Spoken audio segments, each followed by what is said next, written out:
জীৱনত সুখ আৰু সফলতা লাভৰ সংকেত কিদৰে পাব জানো আহক এই বিশেষ ভিডিঅ'ৰ পৰা। এটা সুখী আৰু সফল জীৱনৰ কামনা পৃথিৱীত সকলো মানুহেই কৰে। তাৰে কিছুমান সুখী আৰু সফল হয়, আন কিছুমানে আকৌ সুখ আৰু সফলতা বিচাৰি হাহাকাৰ কৰিবলগীয়া হয়। অৱশ্যে সুখ দুখ সফলতা বিফলতাৰ ধাৰণাটো আপেক্ষিক। কোনোবাই অলপ পায়ো সুখী হ'ব পাৰে, কোনোবাই আকৌ এগালমান পালেও সন্তুষ্টি লাভ কৰিব নোৱাৰে। সেইদৰে শিক্ষা, ব্যৱসায়, ৰাজনীতি, ক্ৰীড়া, সাহিত্য আদি ক্ষেত্ৰত কেনেকুৱা পৰ্যায়ত উপনীত হ'লে এজন মানুহে নিজকে সফল বুলি ভাবিব পাৰে তাৰো কোনো মাপকাঠি নাই। তথাপি মানুহে সুখ আৰু সফলতা বিচাৰে, লাগিলে সেয়া কাৰোবাৰ তুলনাত কম অথবা বেছি যিয়েই নহওক কিয়। জীৱনত সুখী হ'বলৈ কিংবা সফলতা লভিবলৈ আমি আপাত দৃষ্টিত সাধাৰণ যেন লগা অথচ ব্যৱহাৰিক দৃষ্টিৰে অতি গুৰুত্বপূৰ্ণ কিছুমান কথালৈ চকু দিয়াটো প্ৰয়োজনীয়। এই সৰু অথচ যুক্তিপূৰ্ণ কথাবোৰেই আমাৰ বাবে খুলি দিব পাৰে অনাবিল সুখ আৰু ঈৰ্ষণীয় সফলতাৰ দুৱাৰ।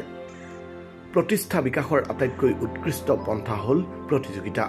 অৱশ্যে আমি যদি আনৰ সৈতে ধাৰাবাহিকভাৱে প্ৰতিযোগিতা চলাই যাওঁ, আমাৰ প্ৰতিভা বিকাশ ঘটিব ঠিকেই, কিন্তু সেই বিকাশে আমাক সফলতাৰ শেষ বিন্দুত উপনীত কৰাব নোৱাৰে।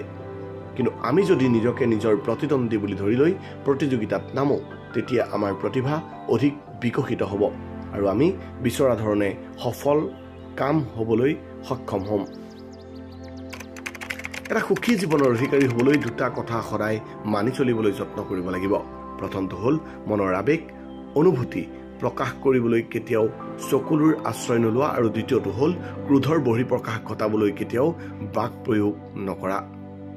এক নিৰ্লিপ্ত ভূমিকা গ্ৰহণ কৰিলে দেখা যাব সকলো দুখ প্ৰশমিত হৈছে।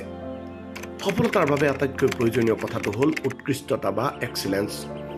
জয়ী হোৱাৰ বাবে প্ৰবল হেঁপাহ, সফলতা লাভৰ বাবে উদগ্ৰ কামনা, নিজৰ মাজত লুকাই থকা সম্ভাৱনাখিনিৰ পূৰ্ণ বিকাশ ঘটাবৰ বাবে থকা আগ্ৰাসী মনোভাৱেহে আমাৰ ব্যক্তিগত উৎকৃষ্টতাখিনি বন্দী হৈ থকা কোঠাটোৰ ৰুদ্ধ দুৱাৰখন মুকলি কৰি আমাক সফলতাৰ দিশে আগুৱাই যোৱাত সহায় কৰিব পাৰে। আধুনিক যুগৰ নৰনাৰীৰ বহুতো দুৰ্বলতাৰ মাজেৰে এটা বিশেষ দুৰ্বলতা হ'ল প্ৰয়োজনীয়তা আৰু লালসাৰ মাজত পাৰ্থক্য নিৰ্ণয় কৰিব নোৱাৰাটো। যি মুহূৰ্তত আমি এই পাৰ্থক্য বিচাৰি পাম, সেই মুহূৰ্তৰ পৰাই আমি সুখৰ সন্ধান পাবলৈ সক্ষম হ'ম।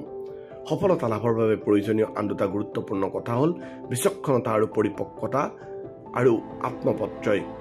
বিচক্ষণতাৰ অৰ্থ হ'ল কোনো এটা কাম সুচাৰুৰূপে সম্পন্ন কৰাৰ ক্ষমতা, আৰু আত্মবিশ্বাস মানে হ'ল প্ৰতিকূল পৰিস্থিতিক কেনেকৈ চম্ভালিব পাৰি সেয়া জনাটো।